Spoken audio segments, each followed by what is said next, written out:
நாளை நமதுகளுக்கு வணக்கம். நம்முடன் இன்றைய அரசியல் குறித்து பேசுவதற்காக சுந்தரி அவர்கள் இணைந்திருக்கிறார். வணக்கம் சுந்தரி. வணக்கம் சார். இன்றைக்கு நம்ம என்ன தலைப்பில் நம்ம பார்க்க போறோம்? சார் பன்னீர் பார்த்தீங்கன்னா, சொந்த ஊர்ல கூட்டம் போட முடியாம மதுரைக்கு போயிருக்காரே. என்ன காரணம்? அதிமுகவில் 3 முறை வந்து முதலமைச்சராக இருந்தவர் வந்து பன்னீர்செல்வம். ம். அவர் வந்து திமுகவில் சேர்ந்தனால அதிமுகவில் இருக்கிறவங்க நிறைய பேர் அவர் மேல பயங்கர அதிருப்தியில் இருந்தாங்க. ம். ஏன்னா முதல் தர்ம யுத்தம், இரண்டாம் தர்ம யுத்தம்லாம் ஆரம்பிச்சார். ம். அப்பவே அவர் கூட இருந்தவங்க ஒரு 90% பேர் அப்பவே வந்து அதிமுகவை நோக்கி போயிட்டாங்க. ம். இப்ப தீய சக்தின்னு சொல்லி திட்டின திமுகவிலே போய் அவர் இணைஞ்சிருக்கான்னு சொல்லிட்டு ம். அதிமுக தொண்டர்கள் நிறைய பேர் அவர் மேல அதிருப்தியில் இருக்காங்க. இருக்காங்க. தேனி மாவட்டத்தில் இருக்கிற நிறைய கிளை நிர்வாகிகள், அதிமுக நிர்வாகிகள் எல்லாமே நம்ம தாய் கழகமா அதிமுகவுக்கே போறோம்னு சொல்லிட்டு அந்த தொண்டர்கள் எல்லாம் ரெடி பண்ணி போறதுக்கு முடிவு பண்ணிட்டு இருக்காங்க. ம். ஒரு 3 முறை முதலமைச்சராக இருந்தவர் திமுக அமைச்சர்களை வீடு வீடா போய் பார்த்துட்டு இருக்காப்புல. ம். ஒரு முதலமைச்சருக்கோட மரியாதை என்ன, நம்மளை வந்து பார்ப்பாங்க அப்படின்னு. இவர் அப்படி இல்லை. ஒவ்வொரு வீடு வீடா திமுக அமைச்சர்கள், திமுக நிர்வாகிகள், மாவட்ட செயலரை போய் இவர் பார்த்துட்டு இருக்காரு. ம். சொந்த ஊர்ல கூட்டம் போட்டா இவருக்கு முன்னாடியே என்னைக்கு தர்மயுத்தம் ஆரம்பிச்சாரோ அன்னைக்கே அதிமுக காரங்க இவரை மதிக்க மாட்டாங்க. ம். இப்போ இந்த நிலையில நான் வந்து மு.க. ஸ்டாலின் சொல்லியிருக்காரு, நான் அதிமுகவில் இருந்து ஒரு 80% பேரை நான் திமுகவில் வந்து இணைய போறாங்க, இணைச்சிருவேன் அப்படின்லாம் அங்கே வீரவசனம் பேசியிருப்பார் போல. அந்த வீரவசனத்தை மதுரையில் ஒரு பேட்டியாக கொடுத்துருக்காரு. இந்த மாதிரி வந்து இத்தனை பேர் வந்து அதிருப்தியில் இருக்காங்க, இங்கே வந்து சேர்ந்துருவாங்க அப்படின்னு.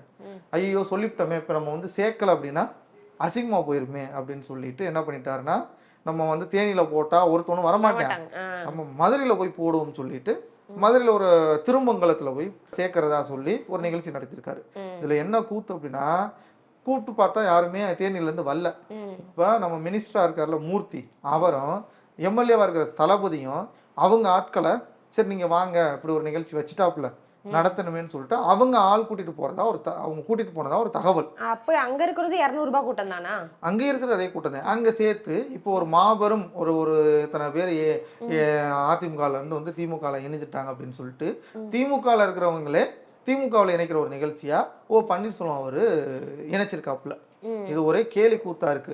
அதோட இன்னைக்கு தேனி மாவட்டத்துல இருந்து ஒரு 500 பேர் அதிமுகவில் இன்னைக்கு எடப்பாடியார் முன்னிலை இணைன்னு சொல்லிட்டு ஒரு 500 பேர் அங்க இருந்து கிளம்பி சென்னை வந்து இங்க இணைஞ்சிடலாம் அப்படின்னு சொல்லிட்டு நிர்வாகிகள்லாம் படையெடுக்க ஆரம்பிச்சிட்டாங்க.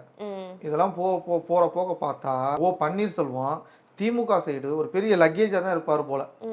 அது பாத்தீங்கன்னா இந்த தடவை முதல் முறையா தமிழக வரலாற்றிலே முதல் முறையா வந்து திமுக 26 கட்சிகளோட கூட்டணி வச்சிருக்கு. என்ன காரணம்? இப்ப வர தமிழ்நாட்டுல இப்படி யாருமே எந்த கட்சியுமே வச்சது கிடையாது. இவங்க முதல் முறையா வச்சிருக்காங்க. அப்படி என்ன பயம் ஸ்டாலினுக்கு? தேர்தலில் கடந்த 5 வருஷம் மக்களுக்கு வந்து நம்ம ஜெயிச்சு என்னென்ன பிரச்சனைகள்லாம் கொடுக்க முடியுமோ எல்லா பிரச்சனையும் கொடுத்தாச்சு. மக்களுக்கு வந்து வீட்டு வரி, கரண்ட் பில் வரி, குப்பை வரி, இப்படி நிறையா வரி மேலே வரி போட்டு அந்த மக்களுக்கு வந்து விடியலை தராம அவங்களுக்கு ஃபுல்லாகவே நம்ம வந்து இருட்டுற அளவுக்கு அவங்களுக்கு கொடுத்தாச்சு. இப்போ மக்கள்லாம் என்ன பண்ணுறாங்க, நமக்கு வந்து ஐயோ அப்பா சாமி நமக்கு ஒரு விடியல் வரும்னு நினைச்சோம், நமக்கு மென்மேலும் கடன் தான் அதிகமாகுது, மென்மேலும் நம்மளால வாழ்வாதாரத்துல அவங்களால மேல் இடத்துக்கு வர முடியல. அதனால மக்கள் என்ன பண்ணிட்டாங்கன்னா சிந்திக்க ஆரம்பிச்சிட்டாங்க. இது ஒரு பக்கம் போகும்போது நடிகர் ஒருத்தர் கட்சி ஆரம்பிச்சார். அவரும் கட்சி ஆரம்பிச்சு நான் முதல்வர் அவரும் ஒரு பக்கம் இது பண்ணிட்டு இருக்காப்புல. அதிமுக தலைமையிலான ஒரு கூட்டணியும் வலுவா ஒரு கூட்டணி அமைச்சிட்டாங்க. இப்போ இவங்க 2 பேரையும் எப்படி வந்து நம்ம வந்து எதிர்கொள்றது, நம்மளால ஏதாவது இது பண்ணணும்னு சொல்லிட்டு காங்கிரஸ் விஜயை வச்சு நீங்க தரீங்களா இல்ல நாங்க காங்கிரஸ் தாவேக்கிற போறோம், நீங்க தரீங்களா நாங்க போவான்னு சொல்லி அவங்க இவங்களை வச்சு பிளாக்மெயில் பண்ண ஆரம்பிக்க, ஆகா விட்டுட்டோம்னா உண்மையிலே இவங்களே வந்து நம்மளை வந்து உட்காந்துருவாங்க அப்படின்னு சொல்லிட்டு அவங்க பயந்து அவங்க கேட்கின்ற தொகுதியை கொடுக்கலனாலும் ஓரளவுக்கு தொகுதிகளை கொடுத்துட்டாங்க. அதுல அவங்களுக்கு பயம் ஆரம்பிச்சிருச்சு. ஓட்டு பெர்சன்டேஜே இல்லாத தேமுதிகவை சேர்த்துக்கிட்டாங்க. ஏற்கனவே மற்றதெல்லாம் அவங்க இதில் இருந்தவங்க தான், கம்யூனிஸ்ட், விசிகா இவங்க எல்லாமே இருந்தாங்க. இப்போ இவங்கெல்லாம் இன்னும் வந்து கொந்தளிக்க ஆரம்பிக்கல. இப்போ தேமுதிகவுக்கு ஒரு வேளை சீட்டுக்கள் அதிகமாக கொடுத்துட்டாங்க அப்படின்னா கம்யூனிஸ்ட் கட்சி கொந்தளிக்கும். இப்போ இருக்கிறதுல அவங்க வாய்ப்படி ஒரு தகவல் அப்படின்னா விசிகாவுக்கு மட்டும் கூடுதல் 6 கொடுத்தோம், கூடுதலான 2 கொடுக்குற மாதிரி சொல்லி பேசிட்டு இருக்காங்க. ஒரு வேளை இப்போ அங்கே வந்து தேமுதிக அதிக சீட்டுகள் கொடுத்துட்டா அடுத்த மக்கள் நல கூட்டணி உருவாகிறதுக்கு வாய்ப்பு இருக்குமா? 2.0 உருவாயிரும். அதுக்கு தயாரா இருக்காங்க. ஏன்னா அந்த கூட்டணி எல்லாமே அங்க இருக்கு. இப்போ இவ்வளவு பெரிய ஒரு நம்ம மக்களுக்கு ஒண்ணுமே பண்ணல. இப்போ திமுக ஏதாவது செஞ்ச சாதனையை சொல்லி போட்டியிடலாம், ஓட்டு கேட்கலாம், நமக்கு நம்பிக்கை இருக்கும். ம். அவங்க எந்த சாதனையுமே செய்யலையே, ம். மகளிருக்கு 1000 ரூபாய் கொடுத்தாங்க. அதுவும் நம்ம அதிமுக பொதுச் செயலாளர் வந்து போராட்டம் பண்ண ஒரு காரணத்தினால தான் அந்த 1000 ரூபாய் கொடுக்கப்பட்டுச்சு. ம். இப்ப இரவோட இரவா 5000 ரூபாய் போட்டாங்க. ம். ஆமா. இதுவும் மக்களை வந்து கவரக்கூடியதா இருக்கு அப்படின்னு சொல்லிட்டு நிறைய பத்திரிகையாளர்கள், நிறைய அரசியல்வாதிகள் அதுக்கெல்லாம் வந்து கருத்து தெரிவிச்சாங்க. ம். இப்ப இந்த பயத்தின் காரணமாக தான் இப்போ அவங்க வந்து ஒரு பெரிய கூட்டணியை உருவாக்கி, நாங்க தான் 2026ல ஜெயிக்க போறோம், நாங்க தான் ஆட்சி அமைக்க போறோம், திராவிட மாடல் 2.0 அப்படின்னு சொல்றாங்க. ஆனா மக்கள் முடிவு பண்ணணும். மக்கள் இப்ப யோசிக்க ஆரம்பிச்சிட்டாங்க. நம்ம என்னதான் வந்து நிறைய விஷயங்கள் பண்ணாலும் மக்கள் யோசிக்க ஆரம்பிச்சிட்டாங்க அப்படின்னா நம்மளால திருப்பி ஆட்சிக்கு வர்றது சந்தேகம் தான். இவங்க சும்மா ஒரு படைபலத்தை வேணா வச்சுக்கிறட்டும். அப்ப அது வந்து வெற்றி வாய்ப்பை தேடி தராதா திமுகவுக்கு? 26 கூட்டணி வச்சிருக்காரு, வெற்றி வாய்ப்பெல்லாம் தேடி தராதா? நீங்க மக்களை நேர்ல சந்திச்சாதானமா அது என்னன்னு தெரியும். ஒரு 2 நாளைக்கு முன்னாடி நடந்த விஷயம், இந்த பட்டியல் மக்கள் மீது அவ்வளவு ஒரு தாக்குதல் நடந்துச்சு.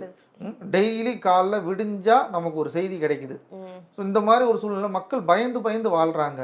ஸோ மக்கள் பயப்படாம வாழ்றதுக்கு தான் ஒரு ஆட்சி தேவை. நீங்க என்னதான் 30-35 கூட்டணி வச்சாலும் மக்கள் வந்து நிம்மதியா வாழணும். அதை தானே விரும்புவாங்க மக்கள். ஒருத்தருக்கு உங்களை தேர்ந்தெடுக்கிறேன் அப்படின்னா, நம்ம வந்து இன்னைக்கு இந்த அரசை தேர்ந்தெடுத்திருக்கோம் அப்படின்னா அந்த அரசு மூலமா நமக்கு ஒரு அமைதி வரணும். அந்த அரசு மூலமா நமக்கு ஒரு வந்து என்ன சொல்றது, ஒரு பாதுகாப்பு கிடைக்கணும். இப்போ பாதுகாப்பான ஒரு சூழ்நிலையா இருக்கு தமிழ்நாடு? இல்ல. எங்க பார்த்தாலும் வெட்டு குத்து, கொலை தான் அதிகமா இருக்கு. எங்க பார்த்தாலும் போலீஸ் என்னதான் செய்யறாங்கன்னே தெரியல. ஓகேவா, குற்றவாளியை பிடிக்கிறாங்க, இருந்தாலும் ஏன் குற்றம் குறைய மாட்டுது?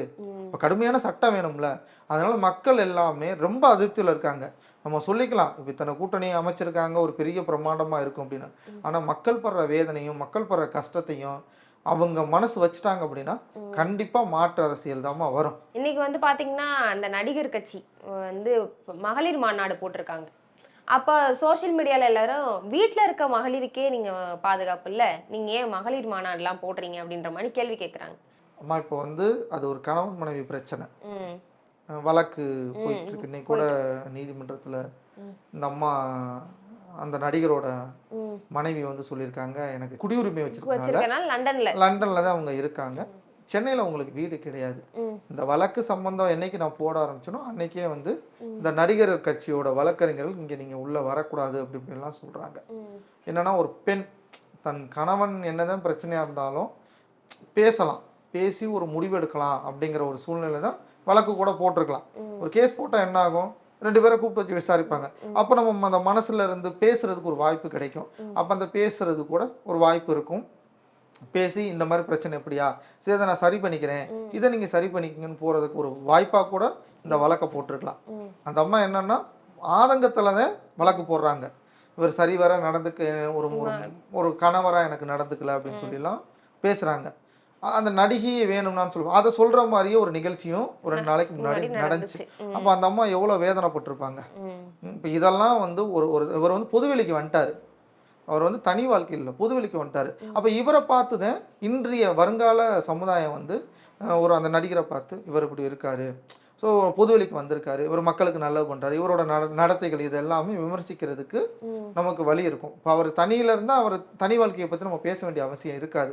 பொதுவெளியில வந்துட்டாரு. இப்போ வந்துட்டு இன்னைக்கு இவ்வளவு பிரச்சனை நடக்குது, நீ மகளிர் மாநாடு போய் நடத்துறீங்க, ஒரு ஒரு அரை மணி நேரமோ இல்லை ஒரு மணி நேரம் மனைவிக்கிட்ட உட்காந்து பேசிக்கவா, என்ன பிரச்சனை, நான் கட்சியில் இருக்கேன், எனக்கு இப்படிலாம் இது இருக்கும், 1008 ரூமர்ஸ் வரும், இதெல்லாம் வரும், இதெல்லாம் வேணாம், நம்ம இணைஞ்சு இது பண்ணுவோம், நம்ம குடும்பத்தை வாழ வைப்போம், நம்ம பேசுவோம். அந்த நடிகரோட அம்மா கூட எனக்கு அவங்க நல்ல மகன் சொல்லியிருக்காங்க, அதையும் தாண்டி ஒரு நல்ல மகன் சொல்லியிருக்காங்க.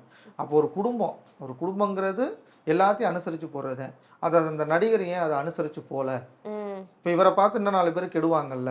சோசியல் மீடியால நிறைய பேர் பேசுறாங்க, அண்ணனுக்கு ஆதரவா பேசுறாங்க, ஒரு ரசிகரா பேசுறாங்க. ஆனா அந்த ரசிகரோட இடத்துல அந்த அந்த மனைவியோட ஃபீலிங்ஸை புரிஞ்சு பேசணும்ல.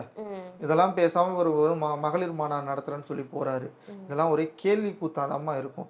காங்கிரஸ் மாநில தலைவர் செல்வ பெருந்தகை பாத்தீங்கன்னா அதிமுக பொதுச் செயலாளர் எடப்பாடி கே பழனிசாமியை வந்து எதிர்கட்சி தலைவரா கூட வர்றதுக்கு தகுதி இல்லைன்னு சொல்லிட்டு விமர்சனம் பண்ணியிருக்காரு. காங்கிரஸ் வந்து எவ்வளவு பெரிய கட்சிமா, அகில இந்திய காங்கிரஸ், வெள்ளைக்காரனே ஓட விட்ட காங்கிரஸ். இன்னைக்கு வந்து ஒரு 4 தொகுதி 5 தொகுதி கூடுதலாவுக்கு திமுக கெஞ்சிக்கிட்டு இருக்காங்க. நீங்க எவ்வளவு பெரிய காங்கிரஸ், உங்களுக்கு ஓட்டு பெர்சன்டேஜ் தமிழ்நாட்டுல கிடையாது. இந்தியாவில் இன்னைக்கு பிஜேபி வளர்ற மாநிலத்துல காங்கிரஸ் எங்க இருக்குன்னே தெரியல. மூன்றாவது கட்சி கூட வந்து 2ஆம் இடத்துக்கு வருது. ஆனா காங்கிரஸ் எங்க இருக்குன்னு தெரியல. ம். அந்த கட்சி உண்மையில ராகுல் காந்தி தலையெடுத்ததுக்கு அப்புறம் அந்த கட்சி ஒரு ஒரு சரியான நிலைப்பாட்டுல இல்ல. ம். அவர் இப்போ ஒதுங்கிட்டாரு.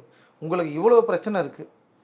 அவர் வந்து அதிமுக பொதுச் செயலாளர் இருக்கக்கூடிய எடப்பாடி பழனிசாமி 4½ வருஷம் ம். சிஎம்மா இருந்தாரு. ம். அவர் எவ்வளவு திட்டங்களை கொண்டு வந்திருக்காரு. ஆமா. குடிமராமத்து, ம். எவ்வளவோ திட்டங்கள். குறிப்பா சொல்லப்போனா இந்த நீட்டுன்னு ஒரு இடஒதுக்கீடு. அந்த நீட்டுக்கு 7.5% இடஒதுக்கீடு கொண்டு வந்தார்ல. ம். அது எவ்வளவு பெரிய திட்டம். இதே நீங்க 5 வருஷம் ஆட்சியில இருந்தீங்க. ம். நீங்க கூட்டணியில இருக்கக்கூடிய திமுக ஆட்சியில இருந்துச்சு. உங்களால ஏன் அதை 10% மாத்த முடியல? ம். 10% மாத்திருக்கலாம்ல. மாத்திருக்கலாம். அதை ஏன் மாத்த முடியல உங்களால? நீட்டை ஒழிக்கிறேன்னு சொல்லி தானே நீங்க வந்து இந்த டைம் வந்து ஆட்சிக்கு வந்தீங்க. ம். அதை ஏன் ஒழிக்க முடியல? ம். அதெல்லாம் இவர் கேள்வி கேட்கலாம்ல. ம். ஒருத்தவங்க சட்டசபையில எதிர்த்து பேசிட்டாங்க அப்படின்னா அதுக்கு வந்து நம்ம உடனே அவங்க நீ எதிர்க்கட்சி தலைவரா நீ உட்கார முடியாது, ம். நாங்க வரமாட்டோம், நாங்க வந்து கூட்டணியில் இருப்போம், எங்களுக்கு அடிச்சுக்குவோம், நாங்க அண்ணன் தம்பியா இருக்கிறோம் அப்படின்னா மக்களுக்கு நல்லது பண்றதுக்கு தானே நீங்க வந்து வந்திருக்கீங்க. ம். அவர் எதிர்க்கட்சி தலைவரா இல்ல, முதலமைச்சர் வருவார் அப்படின்னு கூட நினைச்சு சொல்லியிருக்கலாம் சார். இருக்கலாம். ம். ஏன்னா கூட்டணியில இருக்காங்க. ம். அந்த இவங்க கதை முடிய போகுதுன்னு கூட அவருக்கு தெரிஞ்சிருக்கலாம். ம். ஆனா அவர் மனசாட்சியில் அதை வந்து என்ன நினைச்சு சொன்னாருன்னு தெரியல. இப்போ நீங்க சொல்ற மாதிரி 2026ல அவரு கூட சிஎம் வந்து உட்காரலாம். ம். எதிர்க்கட்சியே இல்லாம போயிடுறதுக்காக ம். அந்த இடம் எங்களுக்கு வந்துருமோன்னு நினைச்சு கூட செல்வப்பிறந்தவங்க சொல்லியிருக்கலாம். ஓகே. ஏன்னா அதிமுகவை பொறுத்தளவு வந்து அவங்க கரெக்டா இருக்காங்க, நல்ல கட்டமைப்புல இருக்காங்க, வலுவான கூட்டணியா இருக்காங்க. ம். இப்போ நீங்க தான் வந்து புதுசா கட்சிகளை சேர்த்துக்கிட்டு ம். ஒரு 26 கட்சிகளை சேர்த்துக்கிட்டு நீங்க எலெக்ஷனை பார்க்க போறீங்க. ம். எலெக்ஷன் உங்களுக்கு தான் வந்து டஃப்பாக இருக்கும். ஏன்னா நீங்கள் 5 வருஷத்துல என்ன சாதனை செஞ்சிருந்தா கூட கூட்டணி கட்சி சொல்லியிருக்கலாம், நாங்கள் இது செஞ்சுருக்கோம், அது செஞ்சுருக்கோம், மக்களுக்கு நல்லா ஒரு நல்ல தரமான ஒரு ஆட்சி கொடுத்துருக்கோம், பயமெல்லாம் ஆட்சி கொடுத்துருக்கோம், பெண்களுக்கு பாதுகாப்பு கொடுத்துருக்கோம், எங்கள் ஆட்சியில் சட்ட ஒழுங்கு சரியாக இருக்குது அப்படின்னா மக்கள் வந்து நீங்கள் சொல்லவே தேவையில்ல, தானா ஓட்டு போடுவாங்க. தானாக ஓட்டு போடுவாங்க, உங்களை தான் தேர்ந்தெடுப்பாங்க. ஆனால் நீங்கள் எதையுமே செய்யாமல் நீங்கள் ஒருத்தர் நல்லா ஒரு 4½ வருஷம் ஆட்சி புரிஞ்சு நல்லா பண்ணியிருக்காப்புல, கீழ் மட்டத்திலேருந்து ஆரம்பித்து ஒரு சிஎம்ஐ வந்திருக்காரு. அதை யாரும் எதிர்பார்த்துருக்க மாட்டாங்க. கொரோனா எவ்வளோ பெரிய கொரோனா, அவ்வளோ பெரிய ஒரு இது, அதையே அவர் அசால்ட்டாக ஹேண்டில் பண்ணி வந்துட்டார். அம்மா இல்லாத இடத்துல அவர் இருந்து 65 தொகுதிகளை ஜெயிச்சு கொடுத்துட்டாரு. அவர் அடுத்த சிஎம்ஐ வந்துருவாரோன்னு நினச்சி இந்த வார்த்தையை சொல்லியிருக்காருப்பா. Okay sir. பல்வேறு அரசியல் தகவலுடன் அடுத்த நிகழ்ச்சியில் சந்திக்கும் வரை நன்றி. நன்றி சார்.